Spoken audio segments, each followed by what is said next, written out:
തോറ്റു തുടങ്ങുന്ന മുംബൈയെ ഭയക്കണം. ട്രോളാണെങ്കിലും സംഭവം സത്യമാണ്. 5 കിരീടങ്ങൾക്കുടമയായ മുംബൈ ഇന്ത്യൻസ് ട്രാക്കിലെത്തിക്കഴിഞ്ഞാൽ ഭയക്കാത്ത എതിരാളികളുണ്ടോ?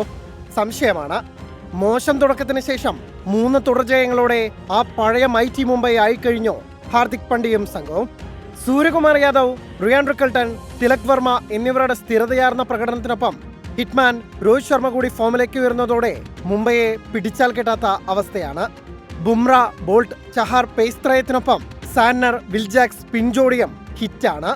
ചിരവൈരികളായ ചെന്നൈ സൂപ്പർ കിങ്സിനെ 9 വിക്കറ്റിന് തകർത്തതിന്റെ ആത്മവിശ്വാസത്തോടെയാണ് സൺറൈസേഴ്സിനെ സീസണിൽ 2ാം തവണയും കീഴടക്കാമെന്ന പ്രതീക്ഷയിൽ ഹൈദരാബാദിൽ മുംബൈ വിമാനമിറങ്ങിയിരിക്കുന്നത്. അതേസമയം ഹൈദരാബാദിന്റെ പ്ലേ ഓഫ് സാധ്യതകൾ തുലാസിലാണ്. 7-ൽ 5 മത്സരങ്ങളും തോറ്റ 9ാം സ്ഥാനത്തുള്ള പാറ്റ് കമ്മിൻസിനും സംഘത്തിനും ഇനിയുള്ള 7 കളികളിൽ 6 ജയിച്ചാലേ പ്ലേ ഓഫ് സാധ്യതകളുള്ളൂ. അഭിഷേക് ശർമ്മയ്ക്കും ട്രാവിസ് ഹെഡിനും മാത്രമേ സ്വതസിദ്ധമായ ശൈലിയിൽ റണ്ണടിക്കാനാവുന്നുള്ളൂ. ഇഷാൻ കിഷനും നിതീഷ് കുമാർ റെഡ്ഡിക്കും ഹെൻറിച്ച് ക്ലാസിനുമെല്ലാം താളം കണ്ടെത്താനാവുന്നില്ല. മുഹമ്മദ് ഷമിയും പാറ്റ് കമ്മിൻസും നയിക്കുന്ന ബൌളിംഗ് നിരയ്ക്കും മൂർച്ചയില്ല. നേർക്കുനേർ കണക്കുകളിലും മുംബൈക്കാണ് മുൻതൂക്കം.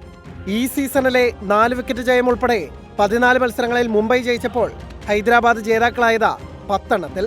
Sports desk 24.